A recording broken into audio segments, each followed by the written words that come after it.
Un tout autre sujet maintenant, on revient en séance avec le projet de loi sur la santé.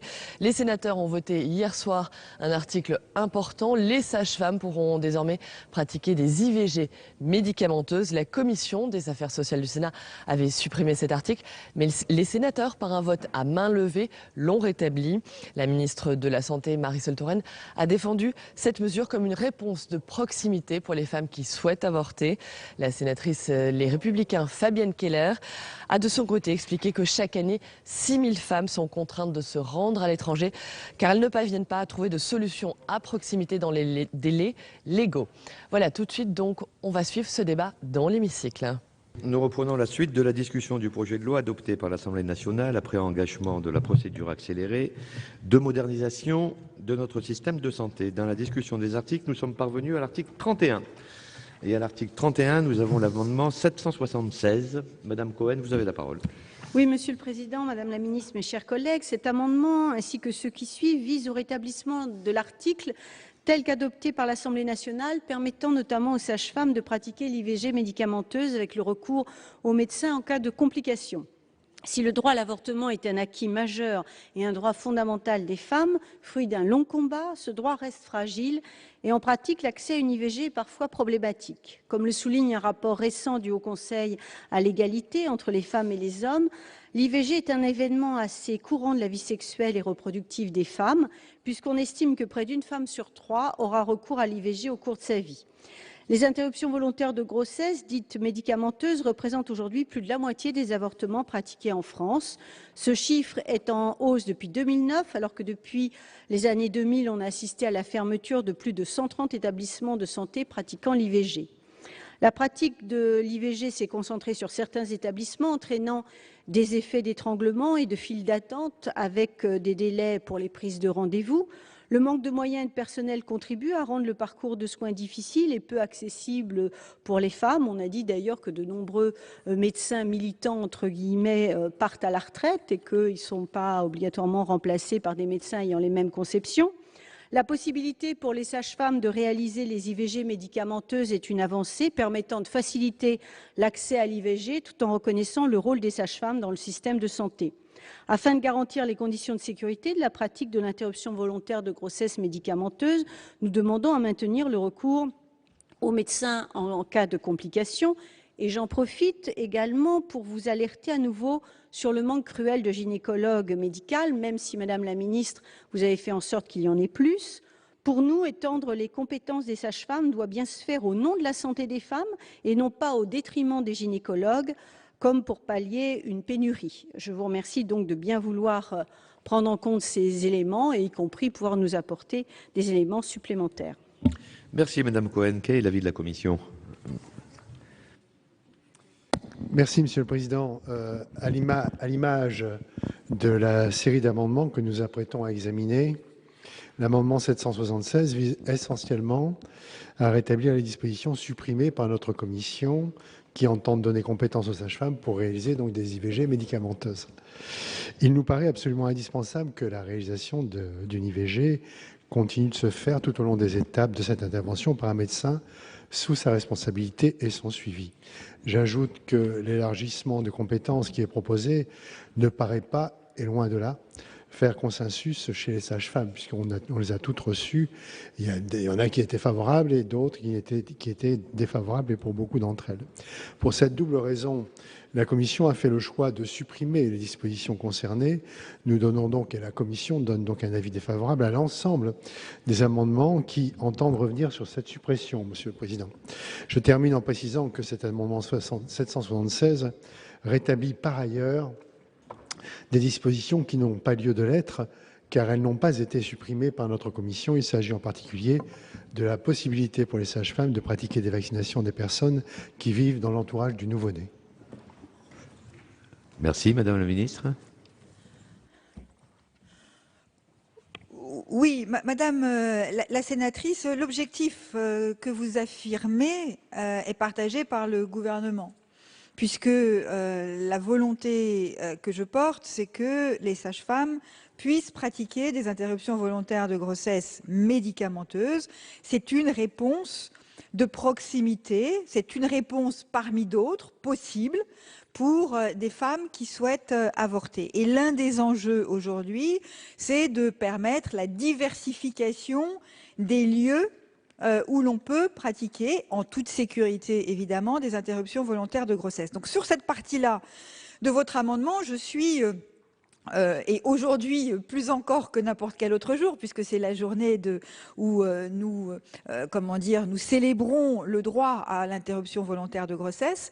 Mais donc, je partage votre approche. Au-delà de la remarque qu'a faite le président rapporteur sur des difficultés de rédaction, vous ajoutez dans votre texte une obligation de formation qui ne paraît pas nécessaire dans sa spécificité. Et c'est la raison pour laquelle je vous demanderai de bien vouloir retirer votre amendement au bénéfice de l'amendement présenté par Madame Génisson ou porté par Madame Génisson, 477 rectifié, qui reprend une rédaction qui a fait l'objet d'un travail. J'ajoute à destination de Monsieur le Président rapporteur que nous ne voyons pas les mêmes sages-femmes, alors parce que elles ont exprimé massivement leur soutien. Il y a eu des communiqués publics de soutien à cette démarche, qui est un soutien attendu. Et d'ailleurs, j'observe que lorsque les sages-femmes ont revendiqué pour une plus grande reconnaissance de leurs droits l'année dernière, on entendait sur tous les bancs des appels vibrants à faire en sorte qu'elles soient pleinement reconnues. C'est là une des traductions concrètes de cette avancée en leur direction, dans l'intérêt des femmes, bien entendu. Donc, demande de retrait ou avis défavorable. Merci Madame la Ministre. Madame Cohen, vous êtes sollicitée pour un retrait au profit de l'amendement suivant. Écoutez, je vais retirer mon amendement au profit du suivant, parce que je pense que c'est très important, compte tenu de ce que j'ai évoqué et qui nous tient à cœur.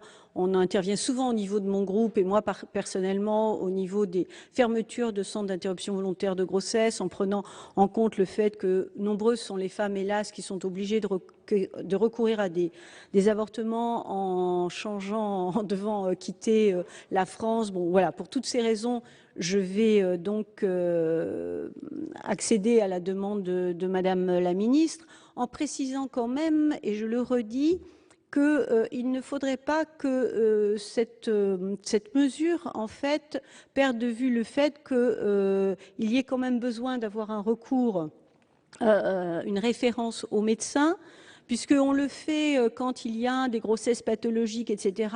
Je pense qu'il ne faut pas banaliser l'interruption volontaire de grossesse, y compris qu'elle soit médicamenteuse ou instrumentale. C'est pourquoi j'insiste sur ces notions-là. Et de même, j'insiste sur le fait que les gynécologues nous ont vraiment alertés sur le fait qu'il y a besoin aussi de prendre en compte leurs spécificités et de ne pas penser qu'en élargissant les responsabilités des sages-femmes, finalement, eh bien, on réglerait les problèmes de la gynécologie médicamenteuse. Donc, comme j'ai le sentiment d'avoir été écoutée et un peu entendue, donc je vais retirer mon amendement. Merci Madame Cohen. Donc le 776 est retiré. Nous passons à 8 amendements en discussion commune. Le 477 rectifié, c'est Madame Riocreux qui le défend. Donc cet amendement concerne l'élargissement du champ des compétences des sages-femmes aux IVG médicamenteuses, à l'examen postnatal et aux vaccinations. Cet article a trait à l'élargissement du champ de compétences des sages-femmes. Son objectif est triple: autoriser la pratique d'une IVG médicamenteuse, permettre d'effectuer l'examen postnatal et la possibilité de vacciner le nouveau-né et la maman. Or, l'ensemble des dispositions autorisant les sages-femmes à pratiquer l'IVG médicamenteuse a disparu du texte suite à leur suppression par la Commission des affaires sociales du Sénat. Celle-ci a en effet considéré l'indispensable nécessité de supervision de ces IVG par un médecin. Pourtant, la présence d'un médecin est-elle vraiment nécessaire dès lors que l'on n'est pas dans le cadre d'une IVG instrumentale, mais dans la dispensation d'un médicament? Nous ne le pensons pas. Les sages-femmes nous semblent plus que qualifiées pour cet acte, et ce, d'autant plus qu'elles bénéficient déjà de la formation requise pour pratiquer les interruptions de grossesse par voie médicamenteuse. Par ailleurs, cet élargissement de compétences correspond à un besoin clair. L'accès à l'IVG est de plus en plus ardu. Des centres ferment et les médecins qui le pratiquent se font plus rares, comme l'a souligné ma collègue Madame Cohen. Nous ne pouvons que partager ce constat. Il est largement demandé et soutenu par les sages-femmes que nous avons rencontrées. elles sont plus que légitimes à pouvoir le pratiquer. Elles sont en effet les mieux placées pour soutenir les femmes dans cette épreuve où l'accompagnement est primordial. Le 888 rectifié suivant n'est pas soutenu. Nous passons au 8 rectifié. Qui le défend? Je vois Monsieur Houpert. Non? Vous en êtes signataire? Le 8 rectifié.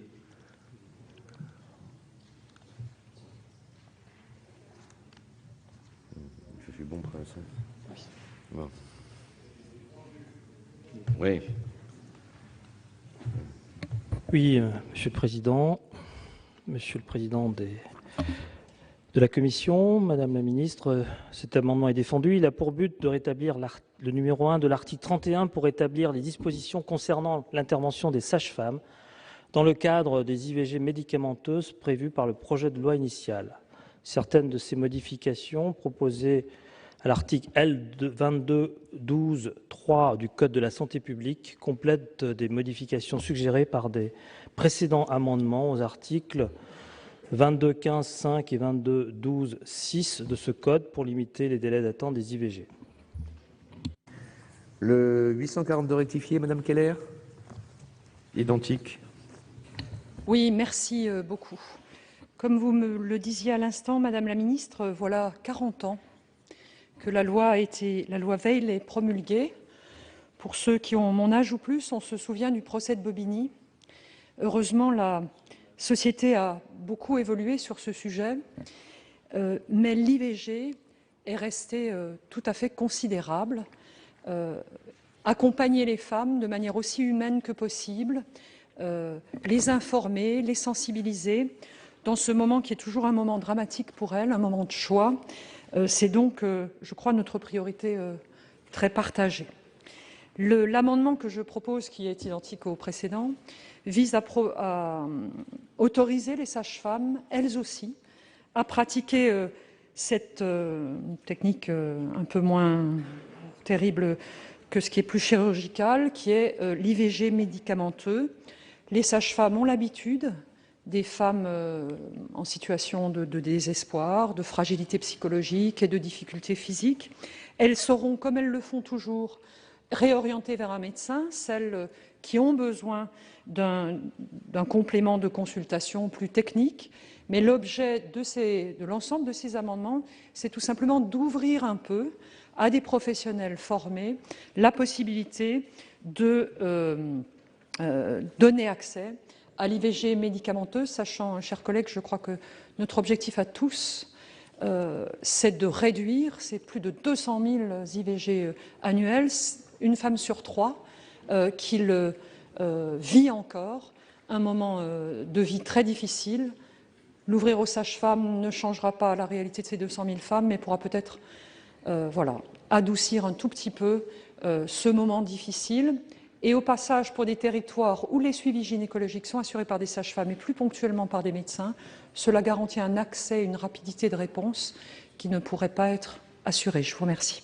Merci, Madame Keller. Alors, le 6 rectifié bis, Monsieur Houpert, il est défendu? Évidemment défendu par Madame Keller. Le 9 rectifié, Monsieur Houpert, ainsi que le 10 rectifié d'ailleurs. Idem. Idem. Donc, nous en arrivons au 843 rectifié, Madame Keller. C'est à nouveau à vous. On est sur le même sujet, hein, c'est un point plus rédactionnel. Ça vise à rétablir la mention de l'IVG médicamenteuse parmi les compétences des sages-femmes. Je n'ai pas évoqué, mais d'autres collègues l'ont fait. Celles qui malheureusement dépassent souvent les 12 semaines et sont amenées à aller à l'étranger. Donc on est dans cette logique d'ouverture, sans oublier que de nombreuses sages-femmes assurent déjà des consultations psychosociales dans des centres de planification, dans des centres de PMI. Et donc, voilà, j'ai envie de dire, c'est la réalité de leur mission, que l'accompagnement des femmes, aussi dans ce moment douloureux, et qu'on ne souhaite à personne de choix d'être obligé d'interrompre sa grossesse. Je vous remercie. Merci. Alors, Monsieur le rapporteur, Quel est l'avis de la Commission Je sur... me suis exprimé tout à l'heure, Monsieur le Président, pour vous dire que la Commission avait donné un avis défavorable sur l'ensemble de ces amendements. Donc, elle n'a pas changé d'avis depuis. Je voudrais juste ajouter quand même à mes collègues que si on peut comprendre ce qui vient d'être dit et ce qui vient d'être réclamé, je vous rappelle quand même que, pas la semaine dernière, puisque nous n'avons pas siégé, mais la semaine précédente, le Sénat a maintenu la suppression du délai de réflexion en plus. Madame la ministre. Oui, donc de façon, dans le prolongement de ce que j'ai dit tout à l'heure, évidemment, je donne un avis favorable à l'amendement présenté par Madame Riocreux il y a quelques instants, qui vise à rétablir dans le texte le rôle des sages-femmes pour l'IVG médicamenteuse de manière cohérente, c'est-à-dire en identifiant à la fois leur rôle, leur responsabilité, la cotation des actes, ce qui est nécessaire. Les amendements 8 rectifiés, 342 rectifiés, 6 rectifié bis propose un rétablissement, mais partiel, qui n'est pas aussi complet que celui porté par Madame Riocreux. Et donc, je demande le retrait au bénéfice de celui porté par Madame Riocreux ou avis défavorable. L'amendement numéro 843 présenté par Madame Keller propose de rétablir d'autres dispositions cohérentes avec la démarche proposée de reconnaître la place des sages-femmes. Et c'est donc un avis favorable à cet amendement 843 rectifié. Très bien. Alors, nous allons passer au vote, en commençant par le 477 rectifié, identique au 888 rectifié, avec un avis défavorable de la Commission et un avis favorable du gouvernement. Qui est pour?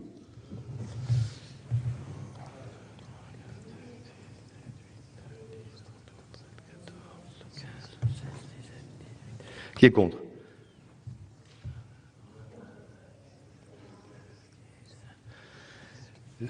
Les deux amendements sont adoptés et donc le 8 rectifié tombe, le 842 rectifié tombe par définition, ainsi que le 6, le 9 et le 10. Pas le 10. Alors,